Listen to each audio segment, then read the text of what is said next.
Hey guys, what's up? It's Biscuit Horror Reviews. I'm here with a Blu-ray, DVD, merch, and vinyl collection update. Um, this stuff is stuff I have fucking hoarded over the last like 2 months, pretty much. I mean, like the first few items here are from the end of January, and we are nearing the end of March. So I haven't been buying too much recently. Um, you know, my my tax return came in, so I did buy like one or two things here or there. But mostly it's been I'm pretty low on the spending recently. Um, at least on non-mandatory stuff. I mean, I'm still paying my medical bills, and that's fun. Either way, let's just get right into this with the first item. First up on the docket is Suspiria, the remake. For those of you who don't know and didn't watch my half-hour-long review on this movie, I adored Suspiria. This is one of my favorite modern horror movies, I would think, period. It's really great. It's very creepy and uncomfortable.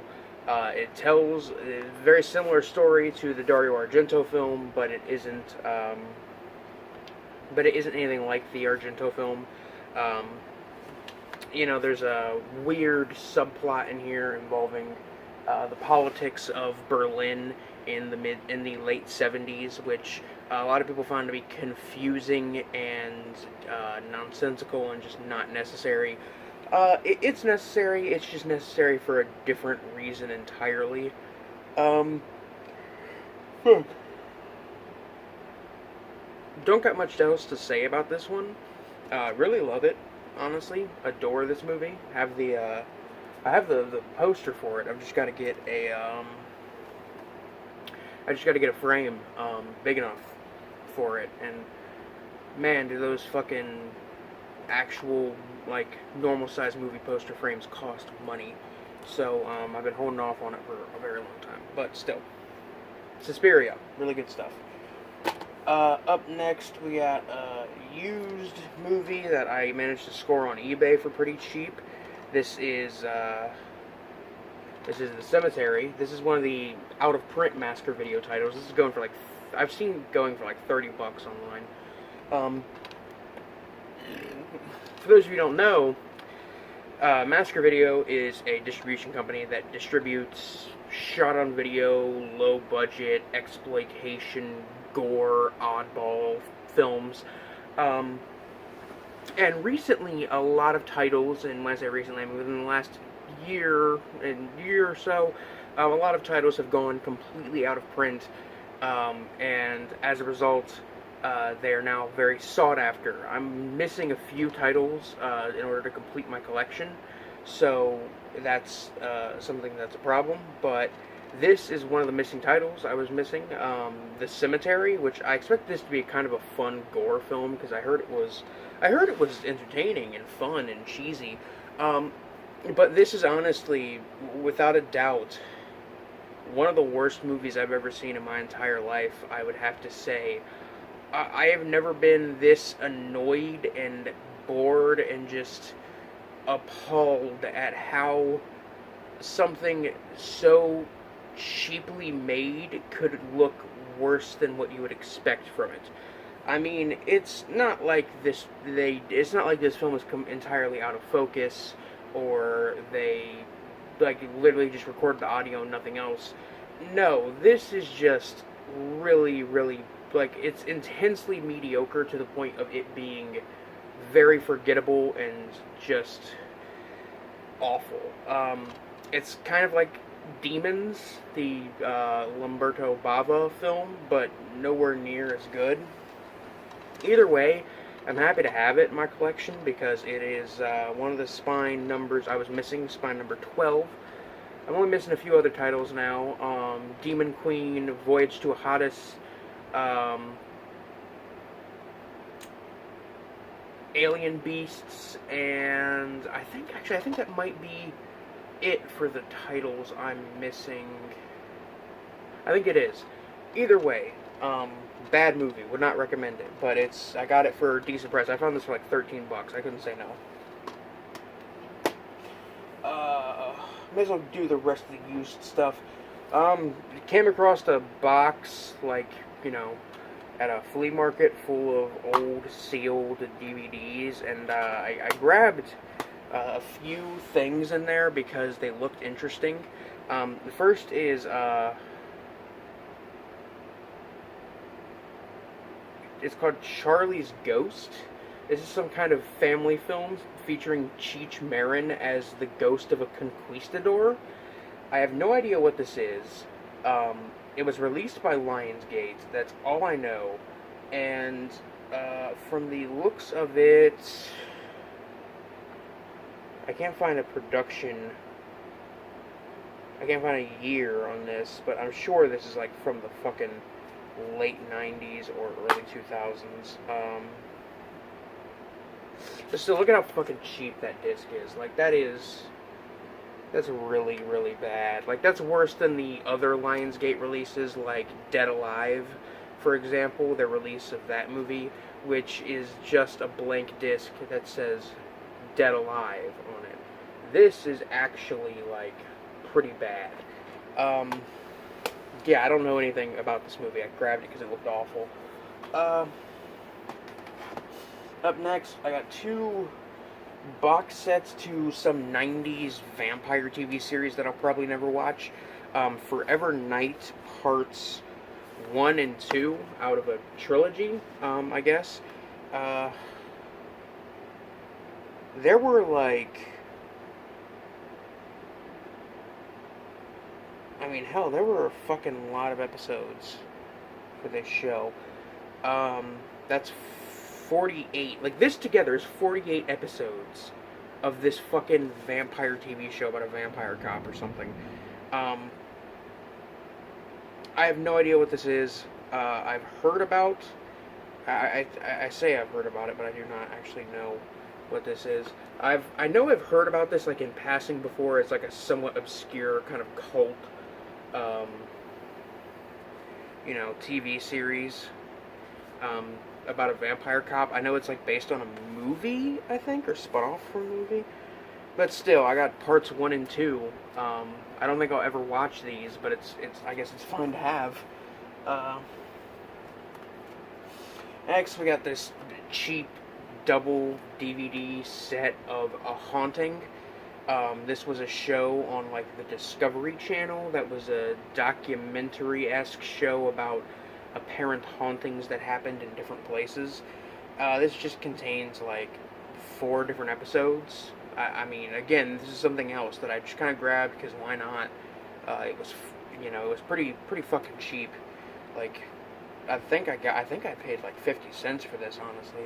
And those 2 sets I paid like 50 cents a piece for as well. I was just like, hey, more garbage to clutter my fucking bedroom. Alright, on to the new Blu-ray, Blu-rays that I'm adding to the collection. I got this triple feature Blu-ray called the Psycho Circus Triple Feature. It is a triple feature of The Brotherhood of Satan, Torture Garden, and The Creeping Flesh. Now, Brotherhood of Satan I know nothing about. Torture Garden and The Creeping Flesh are movies that I've been wanting to check out for a little while. Finally watched those 2. When I got this, I watched those 2, and those 2, The Creeping Flesh was actually a pretty cool, kind of monster movie, and the Torture Garden was a mostly bad anthology film with a few good moments. Don't really have much interest in watching Brotherhood of Satan because I don't think that'll fare any better, but I got this for like $6, and I'm not gonna complain because it's not a bad little set, and the transfers for these movies are relatively nice. I don't get why they called it the Psycho Circus Triple Feature, because on the reverse side, you literally get like all 3 of the cover arts and all 3 of the names on the spine, so why not just, like, why call it the Psycho Circus Triple Feature? Also, only one of these movies has anything to do with a circus, so... and that's Torture Garden. But yeah, The Creeping Flesh is a pretty cool monster movie starring Peter Cushing. Yeah, Peter Cushing. Still, not a bad little triple feature. I'm not going to say I regret picking it up. Got this William Castle double feature of 13 Ghosts and 13 Frightened Girls. I've never seen 13 Frightened Girls. 13 Ghosts, on the other hand, is a movie I watched last year. I finally got around to it.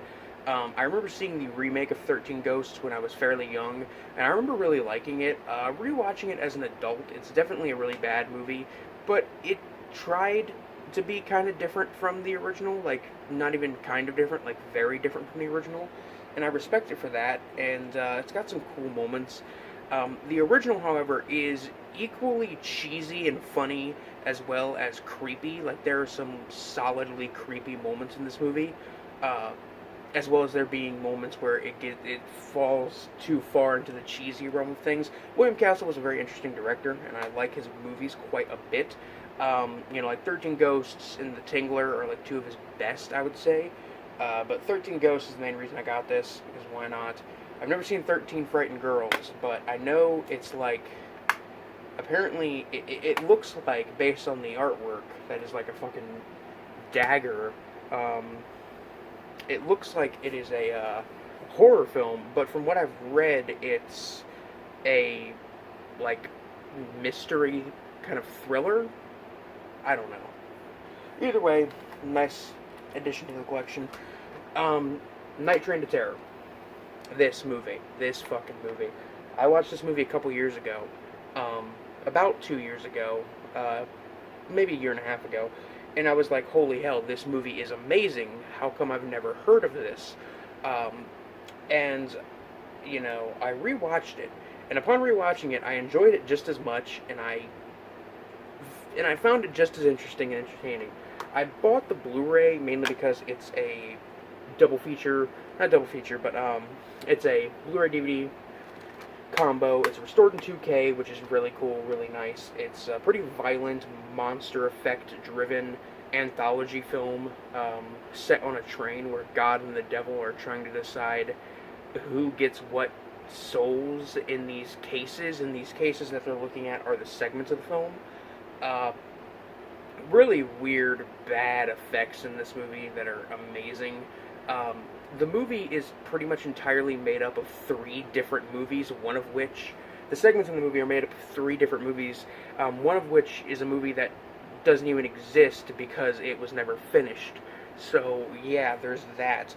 And because these are made up of feature films, because the segments are made up of feature films, these segments just kind of happen and end out of nowhere, and there's no explanation as to why, or no proper ending to it. This also comes with the feature film version of one of the movies, which is the second segment of the movie, which, the second segment is like, it has some weird claymation, like, giant bee in it, and, a wrecking ball that looks like a rubber exercise ball painted black. Yeah, Nightrain to Terror. On to, I guess, the etc. stuff. I saw Eric Andre, saw his stand-up show. Really, really good show. Really fun. The dude is hilarious. I love the Eric Andre show, and his stand-up, seeing his stand-up is very, very good. He got 2 of the fans up on stage at the end of it, and they had a ranch drinking competition. It was a hell of a night. I got really drunk, and they were selling merch. And the 2 things they were selling, which I bought, like, I literally went to the ATM nearby and took out money to buy multiples of these, because I was like, you know what, I'm feeling generous. Also because I didn't have any more cash anyway, so I just kind of felt generous in the moment. But I got a Legalized Ranch phone case that is hilarious. This is like for an iPhone. I have an Android, so I can't even use this. My phone can't even really fit in this fucking thing, but it's still a cool novelty. Like, it's definitely a cool novelty phone case to have, and this will be hung up somewhere or put on display somewhere. The other thing they had is these Legalized Ranch air fresheners, which, oof, they actually smell like ranch. What's weird is I asked him how much these were, and he told me $5, and I bought one. And then I went by again, and I was like, "Hey, how much are the phone cases?" And I expected him to say like $10, 15. I expected him to say like $25, but he said $5 as well. And I was like, "I'm gonna go hit an ATM," and I bought 2 of these fucking phone cases, one of which I gave to my friends. But still, this fucking shitty air freshener cost as much as this like nice, somewhat premium phone case. I don't know, but this air freshener will be getting hung on the wall, probably right here. Yeah, I think that's a good spot, right below the Bob Ross keychain, in between the posters. But this is going somewhere. This is going on a shelf somewhere. Bought a card game. This is a card game I've been wanting to get into for a while. It's called Superfight. This game is comparable to Cards Against Humanity, except where Cards Against Humanity is a game that you play when you're not a funny person and you want the illusion of being funny. So you play a game that's just really, in retrospect, really cringy, edgy humor. This is not that kind of game. Superfight actually requires you to be somewhat funny and creative when selecting your cards. Essentially, it is a game where you take cards, you have character cards and modifier cards, and the character cards you get are whoever is like judging the round creates a villain based using the cards they have, and everybody creates heroes out of their cards. And then it's essentially just kind of a debate over who would win. In the end, I'm pretty sure in the end it's just, you know,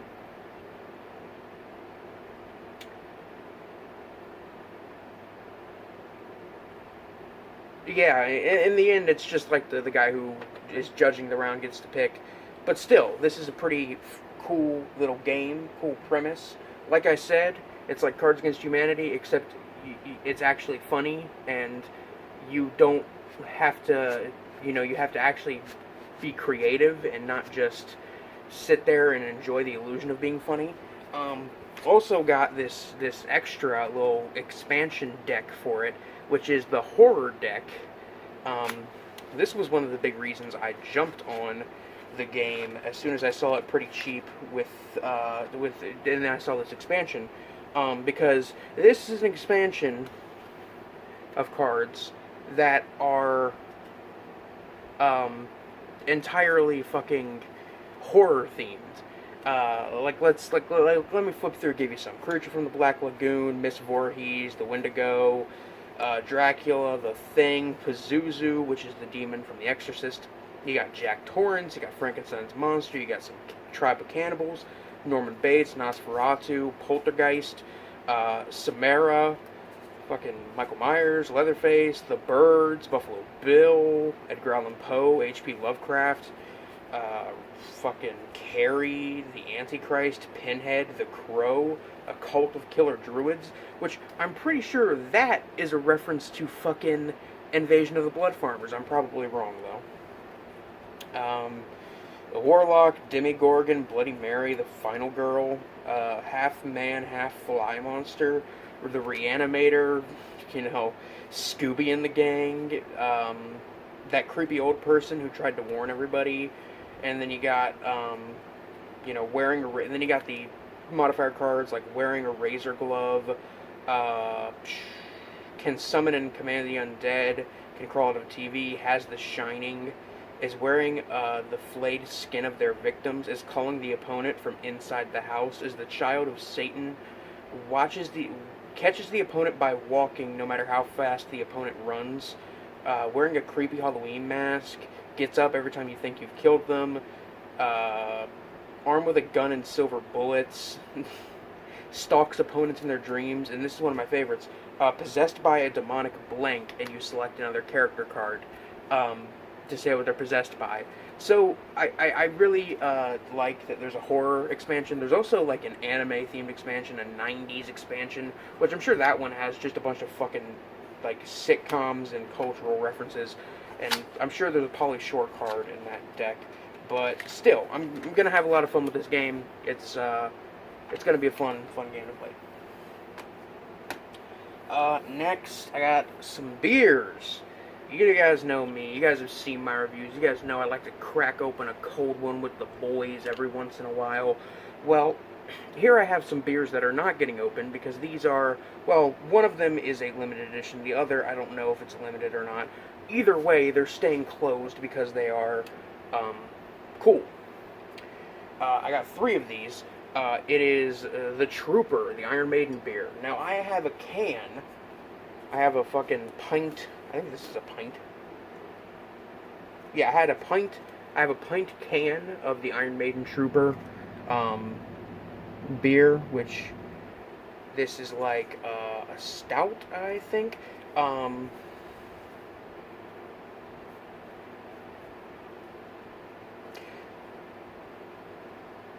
Either way, this I got at a concert. This one I got at a concert. Not this Master Shake beer koozie, but the actual can I got at a concert. They wouldn't give it to me unless it was open, so I had to fucking open it and at least drink some of it. But these I bought at a liquor store, so these are staying sealed. We have the Trooper Light Brigade, which this is a blonde ale or a golden beer, I guess. Trooper brings you the Light Brigade. Either way, very cool bottle and everything. That's awesome. Then we have just the, I think this is the same one as that was in the can. The regular Trooper, which is, again, very, very nice, very cool. Like this one. I love the artwork and everything. It's just cool to have. This is going on the shelf with the VHS tapes. And here we have the one that is, this one is a limited edition, which I'm happy I grabbed this one. This is the Trooper Red and Black Porter. I don't know too much about beer, but I know I'm not a fan of porters. Nice bottle. It's a pint bottle. It's pretty hefty, pretty big. But still, I like the artwork on it, especially this one. This one is like paper. Like, it actually feels like, old paper, not just like a label that you would usually feel on beer bottles. Like, these ones feel more plasticky. This one feels more like actual paper. But still, it's a trio of Iron Maiden beers. And for those of you who don't know, obviously, because I bought these beers, I'm a big Iron Maiden fan. And my favorite Iron Maiden song, or at least one of them, is The Trooper. And it's also one of my favorite pieces of cover art in history of fucking, single releases of songs. Anyway, next we got Maniac Issue 3 from Avon Press. This came with a bunch of goodies. I'm keeping it in another plastic sleeve on top of keeping the plastic on the Avon slip. I also am keeping it in a plastic sleeve. Let that say something about me. Either way, it comes with a VHS box, which, again, like the others, it's very cool. Kind of sad that they started doing this Psycho fan thing where they have other VHS boxes in the set, but it's only for if you order the Psycho fan edition, which is like $60. And look, I love Avon Press. They're great, and they produce really good artwork. And the posters are cool. These VHS boxes I fucking adore. Their enamel pins are cool. I love the comics, but I don't love them enough to pay that much for them. So because of that, I have Chapter 1, I have the VHS for Chapter 1, and then Chapter 2, and then here we have Chapter 4. Like, we couldn't get the other 2 chapters, which are involved with the arc of Frank fighting the New York Ripper. We couldn't get those as separate chapters, or as the you know, actual 4th and 5th chapters. Like, we couldn't just get those as an after fact, because now I'm missing chapters in this slipcover collection. It also comes with this little teaser booklet about the upcoming adaptation of the New York Ripper they're doing, which is cool. And it also comes with some trading cards, which I'm not going to bother pulling those out because that's too much work. As for the comic itself, very good issue of, I gotta kind of shine the glare on it because there's some nudity on the cover. As for this issue, just like the first 2 issues, it's very good. It expands the universe and the kind of, I guess, lore of fucking Maniac. Like, you know, there's stuff that's explained in this final issue that it kind of explains away some of the problems that I have with Maniac as a film. And keep in mind, this is coming from somebody who loves Maniac, and it's one of their favorite movies.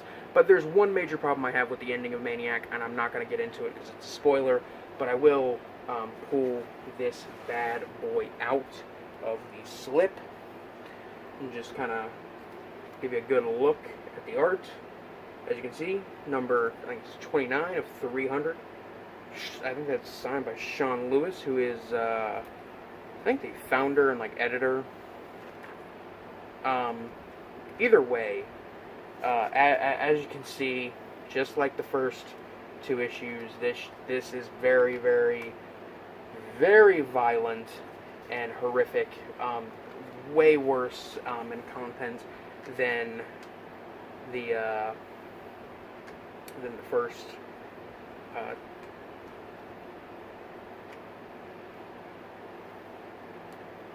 than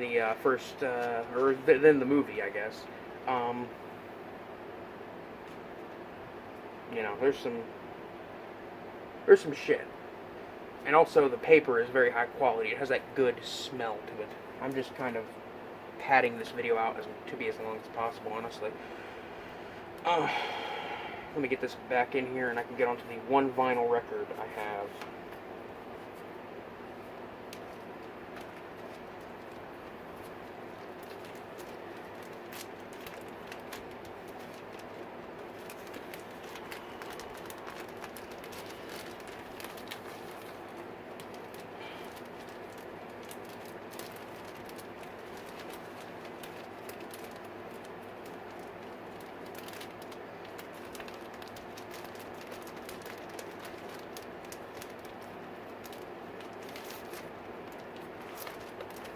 Oh god, this is a pain in the ass.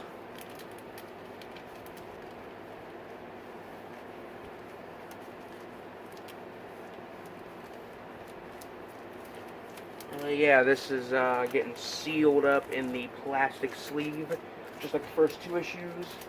And I'm not going to try to put it up there now, but it's up on the shelf. And finally, the vinyl I have here is one that I scored on eBay for pretty cheap. Took fucking forever to ship. But it is the debut album of black metal band Bathory, their self-titled album, which is very aesthetic. If you like those Satanism aesthetics, this is definitely an album for you. This is a pretty good album, honestly. It's one of the best black metal albums of all time, I'd argue. It's very good, very lo-fi. The audio quality is really, really bad, but that gives it a very interesting atmosphere and sound all its own, therefore making it kind of a unique listen. Definitely sounds really good on vinyl. It increases the lo-fi, kind of cheap, aesthetic nature of the whole thing. The album artwork is iconic as hell with the goat. It's just classic. You know, it's a good Bathory album. Not my favorite. My favorite's probably Blood, Fire, Death, but I found this for pretty cheap. It was like 20 bucks with shipping.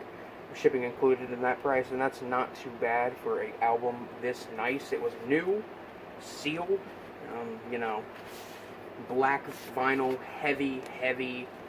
It feels heavier than a lot of other vinyl records I have. You got the lyric sheet in there, but yeah, that is it for that.